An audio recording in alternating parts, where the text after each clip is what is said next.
You should do everything you can to get away from Facebook. They sabotaged the last election. He puts in $417 million in highly Democrat areas, basically through grants to control the local election boards, telling them how to get out the vote, what kind of votes to count, where the drop boxes should go. No oligarch should have that kind of power of our voting system.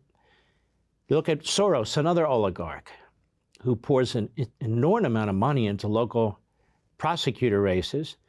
And so what do? You get really people who do not believe in prosecuting criminals in Manhattan. You get them in LA, you get them in San Francisco, you get them all over the country, Loudoun County, Virginia, and there's scores of them. And that's why the death rate goes up, the criminal rate generally goes up. Black Lives Matter is heavily funded to the tune of millions. You see how corrupt they are. They don't do anything for black lives, nothing effective about crime or school choice or economic improvement or anything of the kind. The only people who are improved are the Marxists who run these organizations. And yet the corporatists fall right behind them. You want to know why? Because the corporatists come out of the same milieu of colleges and universities as the so-called activists, that is, the Marxist revolutionaries. So you have boards filled with this. I just found out the other day, reading a piece, I think it was in the American Spectator.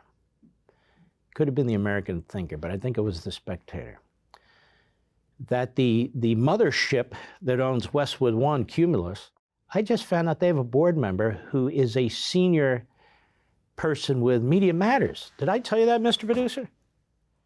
A senior person with Media Matters is on the board that owns all these conservative talk stations.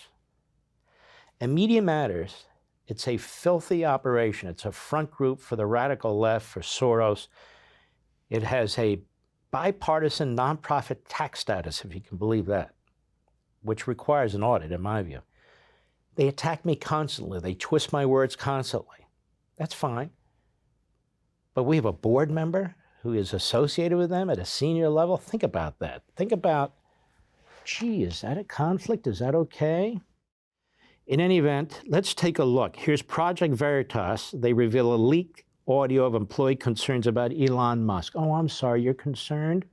I have a suggestion. Quit and go to Disney. They're looking for reprobates, miscreants, and malcontents.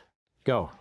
How does the board and Mr. Musk plan on dealing with a mass exodus, considering the acquisition is by a person with questionable ethics? The question of attrition, as Parag stated, one of the themes of today is continuity and ensuring that Parag and this leadership team continues to operate the business successfully on behalf of our users, on behalf of our customers. And that has obviously been a big topic of discussion at the board. And as I mentioned, an area that is important to Elon Musk as well, because of the importance of Twitter as a service. With no board in place, who will keep Elon accountable and how? See, this is an employee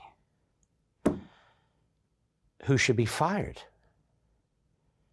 She doesn't care about the company. She doesn't care about you, the user. She doesn't care about the shareholders. You have a new owner coming in who's privatizing the company, and all she does is lie about him and trash him. Go.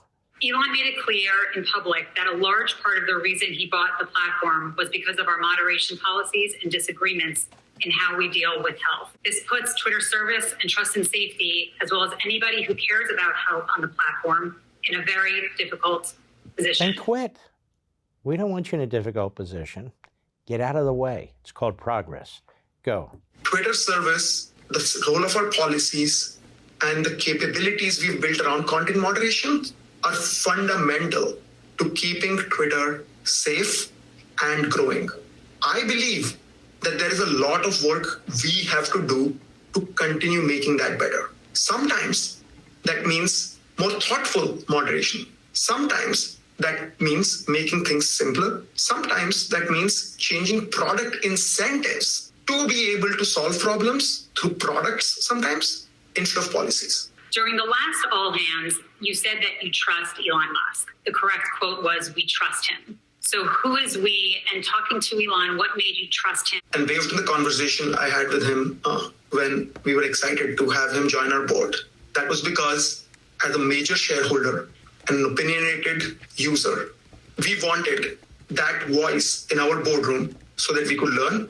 Is there an updated understanding on what free speech means? The question behind the question here, which is, where might Twitter's product go as a private company in the future once this deal closes? To best gain perspective on this, as I said earlier, we'll find ways to bring Elon for a Q&A with all of you. Stop. So in order to figure out free speech, we have to have Elon Musk answer his inquisitors, his employees, about what free speech is. I have a better idea. Why don't the employees tell us why they abused free speech for all these years in these election cycles? What was their definition of free speech? Go. To understand better what his vision for the future of Twitter might look like. Mm-hmm. Well, there you have it. Bunch of woke doofuses. For more, sign up for Levin TV.